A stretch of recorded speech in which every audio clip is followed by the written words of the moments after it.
Welcome back to another episode of Uno Uno. I'm your host, Tom Uno Adams. I'm joined today by Mr. Derek Assmann. And today we're interviewing Dave Halchak of, well, I'll just let you say everything you're involved in. Giant Walking Robots, Wake Up and Live, and myself. Very cool. Thank you for joining us today, and thank you to Woods Boss Brewing as well. We're back here in the studio as it was, so let's go ahead and dive in. I feel like we need to get a cheers off of that, though. Yeah. Cheers, boys. Dave, thanks for joining. Thanks for having me, guys. Thank you. Thank you, Woods Boss. Beer is delicious as always. What are we drinking? What did I order? You got the Pilsner? The Pilsner? The Czech- or the Lager? the Czech down? It's either the Pilsner or the Lager. I can't remember which one I landed on. Both of them are great. I'm drinking the Breakfast Stout. Nice. Or the Breakfast Time? Nice. Yeah, we're doing this Breakfast a Club. little- The Breakfast Club. Doing this a little earlier, so that's pretty appropriate. Yeah. And then I'm drinking the Trail God, so IPA. You know me. How do we want to start? You want to start questions? I'd like to dive into Dave's background. I have talked to you a little bit about your background from doing photo video for Giant Walking Robots, but I haven't really gotten to truly sit down with you and just kind of dive into either we can go super basic, where you're from, how'd you get into music, who's a big inspiration. We'll dive all into it. So I guess, are you originally from Colorado, or did you move out to Colorado? Where you give us the little Dave special. Sure. That's 8 questions. Yeah, I know. That was 9 questions all at once. You always catch me when I'm at a show and I'm in my frantic preset mode of is the merch set up? Yeah. Is the set list written? Blah blah blah. So it's nice to be able to hang with you guys in a non-show setting. Not that I obviously love hanging in the show settings, but originally I'm from New Jersey. I moved to Denver in 2008. There was a lot of questions there, so I forgot half of them. Moved here in 2008. Been playing music since high school. I probably around the time of college, early 20s is when I really started playing a lot of music and doing it regularly in the sense of high school we were playing Battle of the Bands in the cafeteria and stuff like that, which was awesome and a great foundation for what the hell are we doing? Can we swear on this? Yeah. Oh yeah. Yeah, okay. Fuck yeah. Just in case, like I said, I'm from New Jersey, so every once in a while the fucks and the angst comes out. Did you ever go through a GTL phase? No. Damn it, he beat me to that question.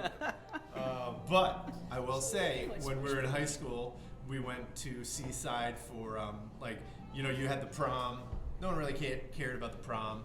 We would go, but it was more about the party after the prom, and we would go to Seaside, and that's where, what's that show? Jersey Shore? Jersey Shore. Yeah. Sure. Jersey Shore, that's where they had their house or whatever. And it's totally GTL style. I mean, I love New Jersey. I'll always love New Jersey. But, there is that element of getting the hair done and getting your look perfect. And, I wouldn't say I ever had an era, but I definitely had a time where I was hanging out with all those people, and those were my friends. And, I got no shade towards any people that want to GTL or don't want to GTL, Is your wife also from New Jersey? Is that No. where you guys met? My wife is from Iowa, and we met here, actually. Yeah. That's coming from a Nebraska.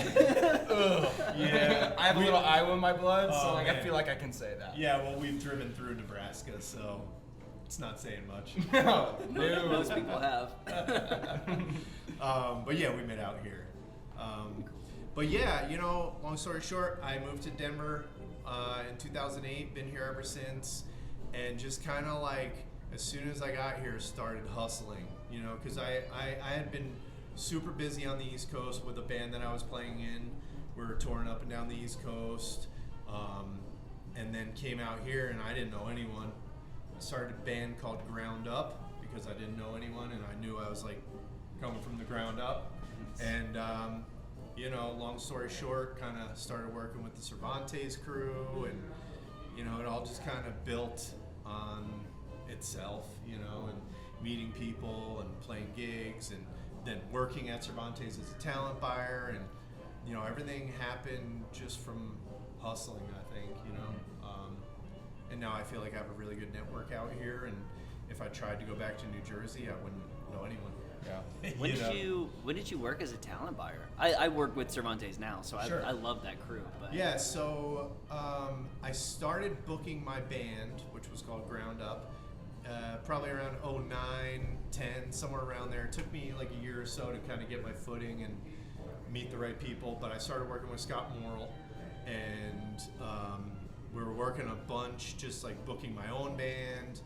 And then I told, you know, I kind of very loosely, he and I developed a relationship where I was like, I would love to start booking shows here. You know, I don't know anything about it, but I've been managing my own bands for however many years at that point. And he allowed me to very loosely, like, start booking some nights, and then booking some shows, and then it was more and more and more and more, and then all of a sudden I had a title. So really, I worked there, you know, like from the time it was like loose until I had a title, and it was 2013 until 2019. Oh wow. So yeah, I mean, it was a while, but at first Cool. I wasn't an employee or anything. It Yeah. was just kind of like, oh yeah, this guy books shows, you know, let him do it, you know, or whatever, you know. And then I got a title. So I think for about 5 years I was actually a talent buyer. You That's know, so cool. started as an assistant talent buyer, and then became a talent buyer, and then kind of parted ways. And obviously still have love for that crew. And, Oh, yeah. you know, work with them all the time, and you know, it was all very natural, which was cool. And kind of a different time, you know. I feel like Cervantes is kind of, they were the spot back then, but I feel like they've just become like even bigger than that at this point, you know. Like Yeah, you've got the other everyone- side and yeah. the main ballroom, And they had both of those, but I feel like everyone in the U.S. now knows who Cervantes is. That's fair. You know what I'm saying? Yeah. Like, if you're in the, especially if you're in the jam band world, or even the bass world, or you know, reggae or electronic or well, they're like, bluegrass. I feel like they're one of the last. Correct me if I'm wrong, but I feel like they're one of the last independent venues. Are they owned by anybody, or like themselves still? They're independent. Yeah. Perfect. Yeah. The owners also work for AEG, so there's like this. Yeah, there are some Correlation, AEG bands but that flow through there for sure. It's independently owned. That's Yeah. That's awesome. Yeah. That's cool. Good for them. So to dive back into like your background a little bit, was You don't there? want to keep talking about Cervantes? I love Cervantes, plug now. but you guys know way more about All right. Cervantes. We're than saying me. we're saying their name too much. Love you, Cervantes. One more time, Cervantes. Was there a big like artist or band that really drew you to music, like wanting to play? I guess who was like a big influence for you? Yeah, I mean, you know, when I was coming up, like, you know, there was all the usual suspects of like the classic rock guys or whatever, you know, the Jimi Hendrix, the Pink Floyds. But really when it started hitting for me personally was probably in my, you know, late teens, early 20s with like String Cheese Incident and Fish and, you know, even Dave Matthews. I was big into Dave Matthews, you know, for a while. And still have respect for him, obviously. But I think, you know, a lot could be said about like being the right age at the right time for what String Cheese was doing, because they even kind of like dragged me towards like, oh man, this Colorado seems really cool. They ski, because I'm a big snowboarder, you know, and like they, as a band, I really loved what they were doing at the time. They were big skiers, and I was like, man, they live in Colorado and they get to ski and play gigs, and I want to do that, you know, and that kind of led to me wanting to live in Colorado even. And Gotta give props also to Railroad Earth, who is like a bluegrass jamgrass kind of band, who I used to sell merch for. Cool. I was on the road with them, and we were out in Colorado, and that's when it was like, man, I gotta live in Colorado. You know, it was just like everything about this state was, you know, live music, skiing, snowboarding. I snowboard, but I say skiing. You know, Yeah. On the mountain. you know, I'm a skier. This Yeah. chump over here. Tom, I'll you got a French I'll fry. keep up with you every day of the week, but I understand. I can ski, but I I'm know how not. to ski. I don't get the concussions daily like you do. So there you go. But you know, I mean, if you're not good anyway. I think that whole lifestyle is what drew me to come out here and to realize, especially when I was with the Railroad Earth crew, I realized like, okay, like people do this. They do this as a living. Because I was seeing what they were doing. You know, I was seeing the inner workings of a band on the rise, and they've, you know, had a lot of success. They being Railroad Earth, but I saw that firsthand, and I saw, okay, like they're just normal dudes. I love them as people, but they built a business, you know, and I saw how they did it, and I was like, I want to do that, you know, and I started working with my band on the East Coast, and we, you know, that's how we did it. You know, we just kept playing, and it started growing, and that, you know, that band faded out. But then I moved here and kind of started doing it all over again, you know. So yeah, I would give a shout out to String Cheese. I know them, Railroad Earth. You know, obviously there was the big ones like Fish and Dave Matthews. They were kind of on like a bigger level, Right. obviously. It's funny you say Railroad Earth because your story is very similar to how Uno started too. Like, I moved out here from Oklahoma, not really knowing anything, but seeing like, hey, these people are like normal people. Like just treat them like normal people, and then you can have a conversation and kind of get into the industry. But Railroad Earth, we just filmed them last summer, and Is that a goofball? it was at Eagle. Eagle, Block Party. That's right. And I had no idea who they were, and they threw the hell down. Yeah. So it was a really cool experience. Yeah. It's funny you bring that up because I really don't think anybody knows who Railroad Earth is Well, and they're unless you're Jersey like people. in the Jersey, vibe. baby. First in the city. So was guitar like the first instrument that you started playing, or was there like a one-off that He was like first chair oboe. Yeah. put the triangle first? I did actually. I started with piano, Okay. which is a great foundation. I wish I would have stuck with it more because Same. you've seen my synth skills. This guy. If I was better at piano, I'd be better on the synth. But I started with piano. I played alto sax for a little while. I never practiced, so I was terrible. Hey, at least he's honest. Yeah, you know, like, I don't know. I've never been good with homework, or like, even to this day, I don't practice as much as I should on the guitar. A lot of times I blame that on having to do all the managerial duties. Well, plus you got a kid, so like that's Yeah. a fair point. There's no excuses. You know, I'm trying to help you yeah, here. I know, but there's no excuses. But yeah, I started on piano, alto sax, and then like around, I don't remember how old I was, but I remember seeing, I was really into like, for a little bit, I was really into Metallica. And I loved their bass player at the time was Jason Newsted. And I really loved his playing. right. And I wanted to be a bass player. And one of my uncles, who has since passed away, and now I actually have his guitar, which is a whole other story, talked me into playing guitar. And he's like, oh, you don't want to play bass?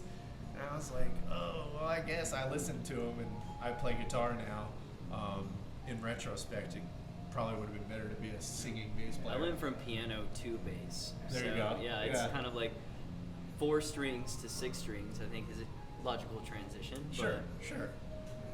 But yeah, you know, that's kind of the progression of how it took. And I actually never really sang until, I always wanted to be a singer, but never had the balls to do it until when I was in college. I was, you know, taking some music courses and things like that. and I started taking voice lessons, and that's when I started to sing, and I've been singing ever since. You know, so You got some good pipes too. It's like Fergie and Jesus. mixed with a robot. A giant walking robot. Oh, that's awesome. Well, thank you for diving into your background. I'm sure could have more questions stemming from that. But let's talk about like currently what you are working on. So currently Dave is with Giant Walking Robots and Wake Up and Live. Am I forgetting one other one? Or are those two your main aside from your solo shows? Those are my two main bands, and then I play solo stuff all the time too. So Yeah. Okay. That's my focus. Okay. And then Giant Walking Robots is playing next at your mom's house on April 8th. I believe you guys go on at midnight? No, we go on at 10:40. Oh, 10:40? That's Even a- better. Yeah. That's a good spot for Yeah. that Good venue. spot, man. Yeah. Usually they don't send their headlines out so early. Well, I will say two things. It's a co-headline with Instant Empire, who I haven't seen yet, but they're super cool dudes. They play before us, then we play. And yeah, I mean, it's kind of I like that time slot because it's not too late. Mm-hmm. People aren't too fucked up yet. Yep. You know, it's kind of like that Yeah. money spot where Good people are point. feeling good and like down to dance, but not like blasted Yeah. and like leaving because they're gonna puke or something. So yeah, that's gonna be a great night. We got Spirit Bear doing a DJ set. Our buddy Great. Esky. Great. So he's gonna do the late night. So we play like 10:40 to 12:30 or something like that, and then Esky's gonna play late night. So it's gonna be like, it'll be a great night, man. I'm really excited. That's like your anniversary show, isn't it? Yes, so that's actually, so my birthday is April 11th, and that's the date of the first time Giant Walking Robots ever played. So it's like our 4-year anniversary type thing, you know, / my birthday / just like, It's going to be a one hell of a weekend. Yeah. Oh, pretty stoked. man. Pretty stoked, yeah. That's going to be fun. Yeah, you know, any reason to party. And have a good time and just cut loose. I'll and drink just, to that shit. Yeah, Yeah. you know, and we haven't played your mom's house in a while, so I'm really excited to get back there. So that's gonna be an awesome night. Very excited for that. Yeah. That's awesome. Yeah. And then you guys actually have a new single. Is it just the single, or is it like a couple of different singles coming out on the 14th?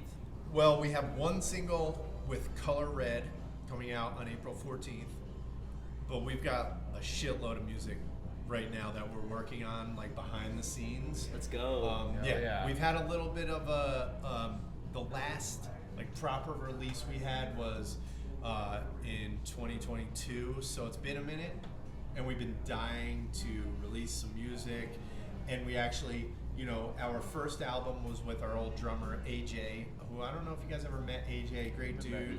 He works for the Disco Biscuits now, so he's like out on the road with them. But we don't have a album with Schooley yet. Right. Schooley is our drummer, Matt Schooley. What a talented individual. Fucking amazing. I love watching Matt play on the Yeah. show. I Yeah. love watching all you guys play Yeah. because you each which this is what I love about GWR, which we need to tell George to like kind of loosen up a little bit. He's He's loose loose. sometimes. I mean, he's loose. He's just thinking about all the government conspiracies going through his head as he's playing, so he's just like, Love you, George. much love, George. But no, that's what I love about one, like filming you guys play, and two, watching even like when I'm not filming at a particular time, just like kicking back and just watching you guys jam.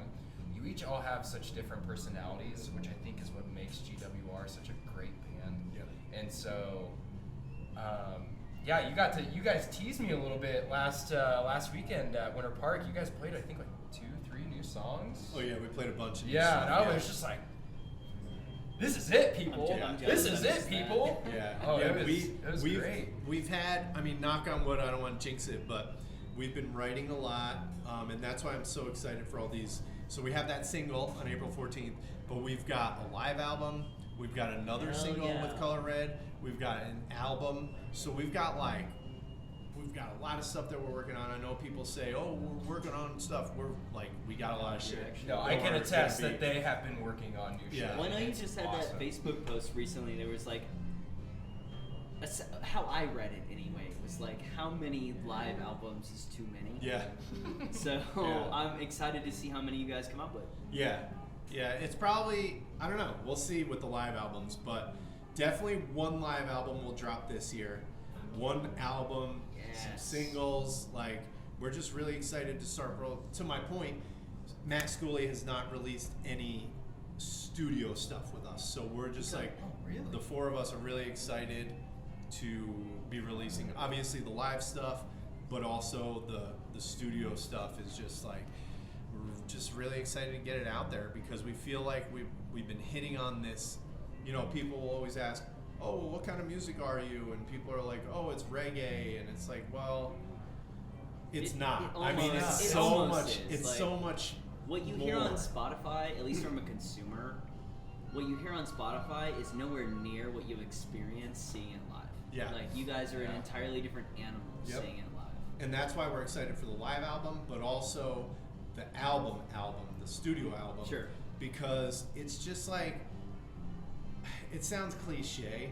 I know a lot of bands say this, but like, I can't pinpoint what we are. You know, yeah, 1 minute it might be a reggae, but then it's like this jamtronica weirdness, and then it's like this rock thing, and then it's like this like hip hoppy kind. You know, I'm not saying I'm hip hop artist, obviously, but I you want know, to see you like, rap now. the way we feel, the way the music feels, ranges anywhere from rock to reggae to electronic to hip hop to just like all across the board. And like what we say is like, what does it sound like? It sounds like giant walking robots. Yeah. Like legitimately, I don't know a lot of bands. I'm just, you know, speaking because people will say, oh, what does your band sound like?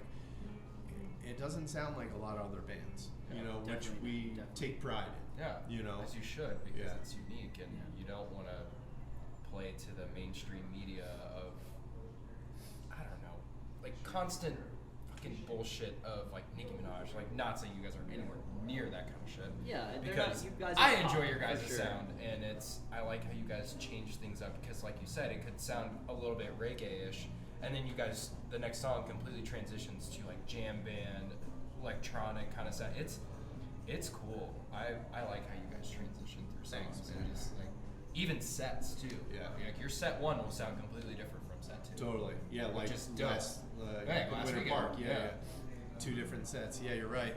You know, and that's like, we don't try to like put a label on it. We just want to do what's like, we're trying to like let what we're writing flow through us and like come out in the way that it comes out. You know, not in like, oh, we have to put a reggae section here, or we have to put a electronic section. Like, we just want to like keep writing and keep the ideas flowing, and we feel like we're in a great space with new music and writing and creating, and just we want to keep allowing it to come out, and like whatever it is what it is. We don't care, you know. Like, You brought up a question that I just thought of, which is,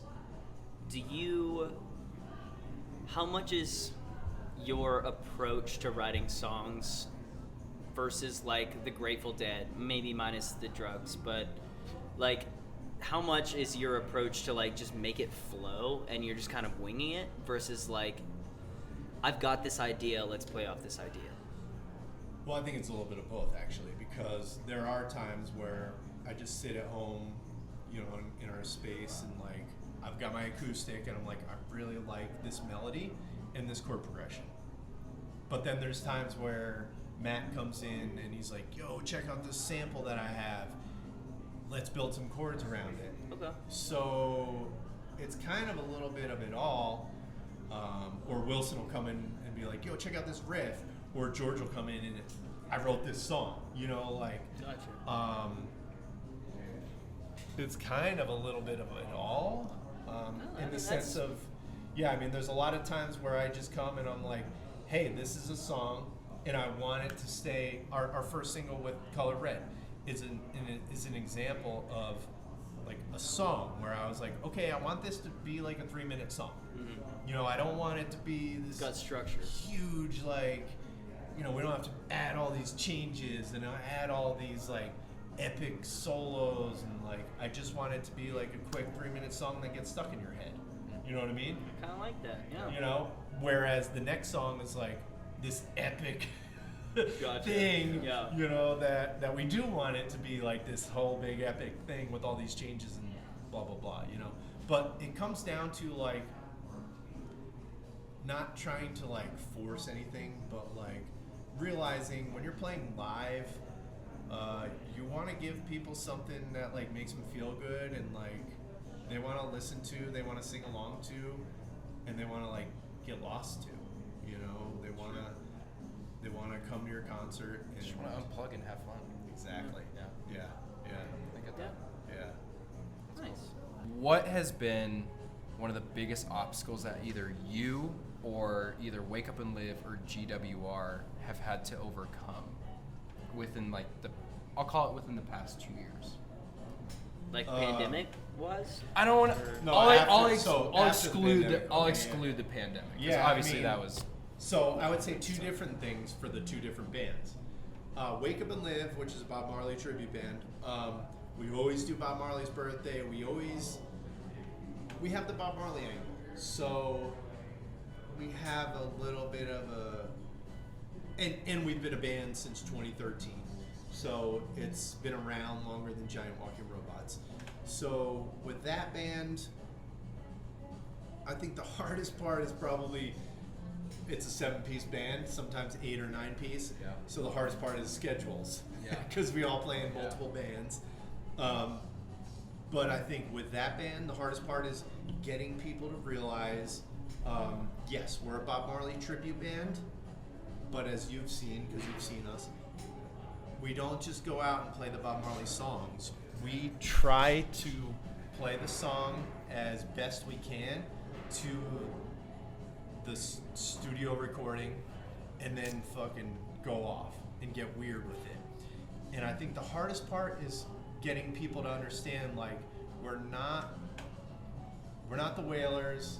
We're not trying to recreate the studio. We're trying to recreate the studio versions and then get weird. And the hardest part is getting people to understand, like, yo, you could come here, even because people will be like, oh, I don't like reggae. And it's like, well, number one, you don't fucking like Bob Marley? Like, you're weird. Number one. But number two, like, even if you don't like reggae music, you should come see us because, yeah, we'll play the songs and that's going to be a reggae tune, obviously. But then it's going to, like, go into this uncharted jam weirdness, you know, and we're going to get funky, we're going to get It's like the dancey. energy overall. Yeah, we kind of take what the crowd's giving us and like run with it, you know. So I think the hardest part with that band is getting people to realize that it's more than just recreating Bob Marley songs.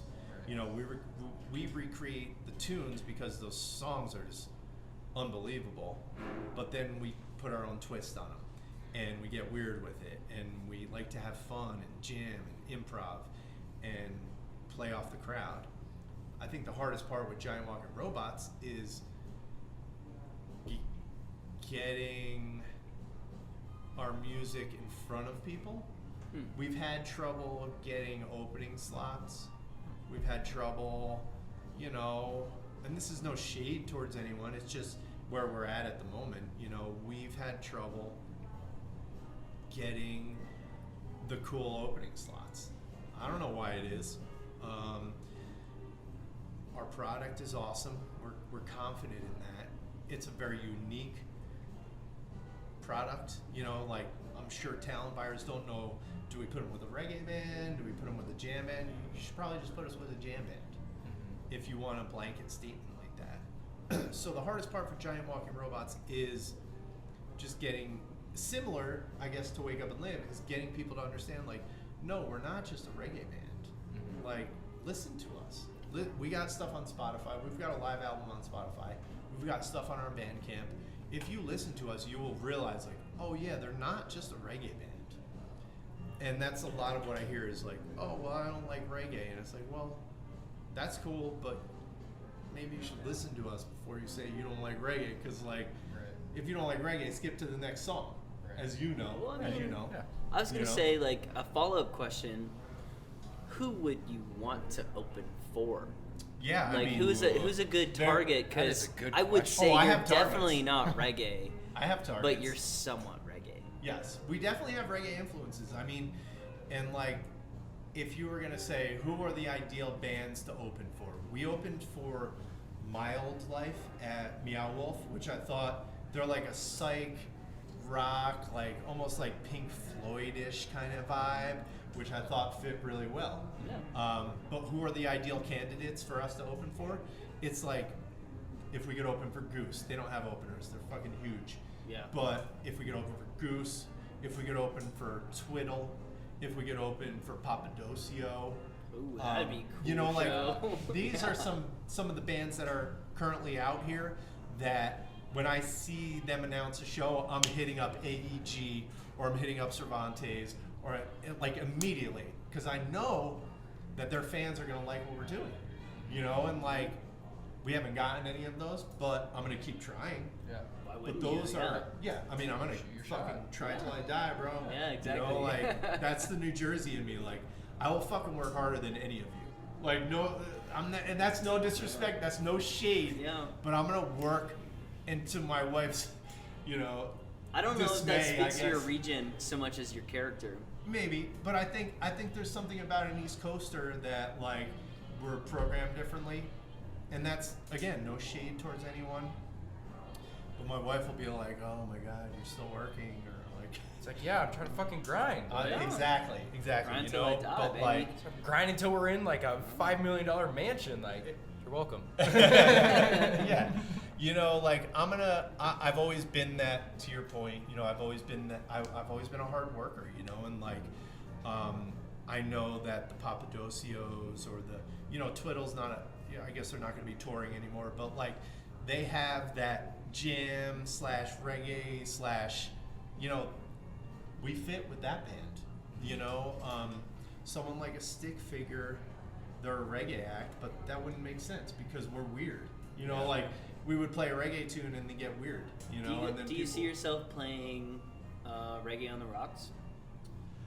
Would you, I mean, obviously, obviously- Wake Up and Live, but Obviously, like, I would love to play reggae on Yeah. the rocks, but I think Giant Walking Robots is too weird to fit into that box. I gotcha.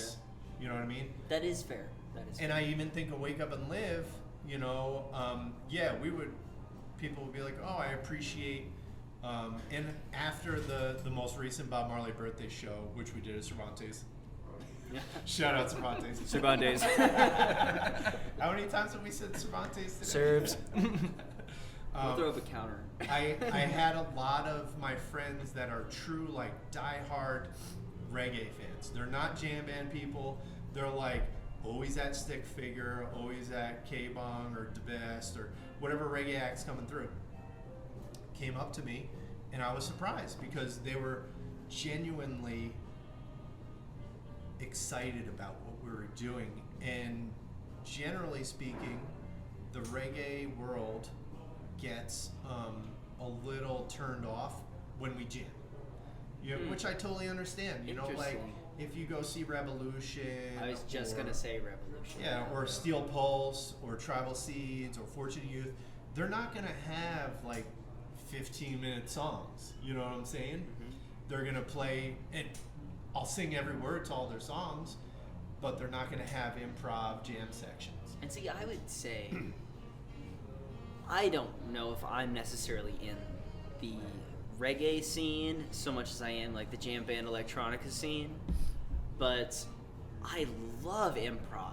Like, I want to see what you can do that isn't like a replication of your studio It's not recording. scripted. Like, Yeah. yeah, I don't want to see a script. I want to see you throw down. Yeah, and that's what we do. But there is a lot to be said about a band like Revolution or Stick Figure who goes Yeah. up there, and it sounds pretty much exactly like the album. I mean, yeah, like that's impressive too. they're not bad. Yeah. They're not bad. They are fantastic. But I do like the unscripted aspect. Same. I mean, I live for that shit. Yeah, You know, like- obviously. That's what the people pay to come see too. Yeah. It's Yeah. like It's how you prove you're a musician. it's like In my opinion. I wouldn't go to a normal concert knowing that that musician's gonna play the track 1 to track 18, all the way through, like, yeah, that's great, but I pay to see the entertainment side of it and just see what this band has and what they can do and, like, how much they want to get out of their comfort zone. Like, that's what I don't like pop music for that reason. Exactly. Like, Taylor Swift can have all the followers she wants, but she sounds exactly like she does on a recording. I want to see what you can do outside of a recording. Totally. Outside of a breakup song. Yeah. Totally. So. Or just take, Good for you know, you. just like loosen it up a little bit. Yeah. Maybe, you know, right? And that's like to the point of wake Get up. a little and, weird with it. Yeah. To the point of wake up and live is like we strive to play those songs the way they were recorded. But Wilson will take a solo, or Andrew on keys will take a solo, or there'll be a drum breakdown, or we'll just launch into some weird jam, you know, or we'll kind of recreate the tune in a sense of like where we'll do like Soul Shakedown Party, which is pretty straightforward, but then when we do it, it just like launches into the atmosphere, you know what I'm saying? But to my point, back to Wake Up and Live, is having the feedback that we got from the birthday show was from a lot of my friends who are true reggae fans, like, bro, you guys fucking crushed it. Nice. And they're not jam band people, you know what I'm saying? Sure. So like it meant a lot to me to hear that kind of feedback from friends of mine who are, you know, I'm gonna see at Collie Buds and I'm gonna see at Stick Figure and I'm gonna see at Revolution. And, you know, I know they're not gonna be at Fish or Goose or, you know, Mo or, you know, whatever jam band you're going to see. STS9, yeah, you know what I'm saying? Like, You went to Fish Sticks, right? yeah, I don't even know. I don't know if this is a status symbol or something to be ashamed of about how many Fish Sticks shows I've been to. Because I was thinking about it yesterday. I think it's a status symbol. Give us the Depends who number. you Give ask. us the number if you know it. No, I gotta. Come on, Dave. I have to think about it. It's 'cause countless. It's It's been so countless. many years. There's 1 year that I missed, so it's -3, and there was a wedding, so it's He's got to count -4. with his toes. I can't count. It's approaching 30. It's approaching 30 Fish Sticks shows. Shit, dude. Yeah. And I just got all 4 for this year. But you know what I mean? Like, I don't know. I also feel myself Yeah, like you're a man of taste, is what you're saying. well, I also feel myself like I've been seeing Fish for like, oh man, what year is it? Almost like 25 years or something. Like it's crazy, like a long time. How And old are you? I'm 85. That math would make sense. No, I've been seeing him for a very long time, and I will say I'm kind of like Fish Sticks will come up in the summer, and I'll probably go all 4 nights. But like, I would. This guy. I'm getting to the point where I might be okay skipping a night or two. That's Like, fair. It's gonna bother shot- you. It's gonna bother you at night. It probably would. Right? Probably You would. know, I shot that's the like, after parties okay, at I'm alright. Cervantes, and I was just like, how many of these do they do? Well, I did 3 a.m. after party shows 3 nights in a row, Yeah. and I was like, Yeah. not again. well, and then you go to the after party at New Conscious, and then you're just there till the sun comes up. Well, that's New Conscious hours though. Like, Yeah, that's the real you after played party. New Conscious with GWR recently, right? Yeah. And you Last guys, fall, yeah. your hours were what? You started at midnight and you No, ended at 4 dude. or some shit. I love New Conscious. Kurt, I love you, bro. We played 2 to 4, I think. Yeah, I remember they that. have I have remember interesting that. hours. And it was sick, man. Like, Yeah, I'm sure it was. it was such a it's just such a vibe. Like, I remember when I was back east and we were playing some festivals that had like late night cabins. One in particular was Wormtown Music Fest in Massachusetts, and we started at 3. Never You know, we heard started at 3. I It's sick. love They the still name. do it. I love no, the they name. still do it. It's cool. it's in Greenfield, Massachusetts, and they had these like cabins where they have late night shows, and we started at 3. You know, like Cool. played 3 to 5:30 or something, and there's just such a different vibe there. Like, I'm one, you know, I'm a professional, or I consider myself professional in the sense of like, I'm like kind of the sober guy at that point, you know, and I'm seeing what's happening Good for you. because I want to deliver our product. You know what I mean? Yeah. We're there to put on the party. Yeah. Yeah, you could party, But at the same Someone's got to time, be the like, camp I mean, we counselor. cover You the gotta- party. I get it. You I gotta get it. provide the party. If you're too fucked up to provide the party, then like, what's the point? Once your lead guy's But down, at 3 a.m., you everyone's down. gotta have at least a beer Yeah, in you something. or something. Yeah, I mean, yeah, of course. Keep I'm you not like awake. dry. Yeah, or I'm not a something. heathen. Yeah, come on. I got a beer. Like, come on. No, But- so you like thrive for those like camp goofball or those like kind of hole in the wall, maybe not hole in the wall, but like you thrive for those experiences. Yeah. Like I guess we saw you at Sonic Bloom, but Yeah, you I thrive for the places that are going to give you an experience rather than the people that are like it's a hard cutoff right here. Oh yeah, totally. I mean, there was a hard cutoff with Sonic Bloom because there's fucking True. Well, million yeah, they had people a playing. million. Yeah. And Space Baking came on after us and crushed. But yeah, I thrive for the live stuff. You know, like playing live, and that's where I think the improv and the playing off the vibe, and I think that's where that all comes from. It just gives back. You know, like the crowd is giving back to the band. You know. kind of like a sense of fulfillment a little bit. Yes. Yeah. Yeah, totally. Well, you play for the crowd, right? Oh yeah, big time. Speaking of like playing live, where it can either be here in Colorado or out of state, where is like your guys' dream location to play, or to like who to open up for, or like play with? And it's like a 3-in-1 kind of combo, but Well, number one, Red Rocks. Red Obviously. Rocks. I Okay. mean, I yeah. figured that was gonna be Wouldn't the that be answer, every but musician, yeah. right? It depends on the band, you know. Like, I, as like a solo artist, have gotten to play with some amazing, you know, Ziggy Marley. Like, I've gotten to play with him. I've gotten to play with Mike Love. I've gotten to play with a lot of bands and acts I look up to. On the solo tip, probably because I'm a solo guy, and it's like, oh yeah, we get this guy on and off easy, no problem. From a band's perspective, I think from Giant Walking Robots, I've said a few of them, you know, like Goose, you know, like that's a big one because I know that we could like we have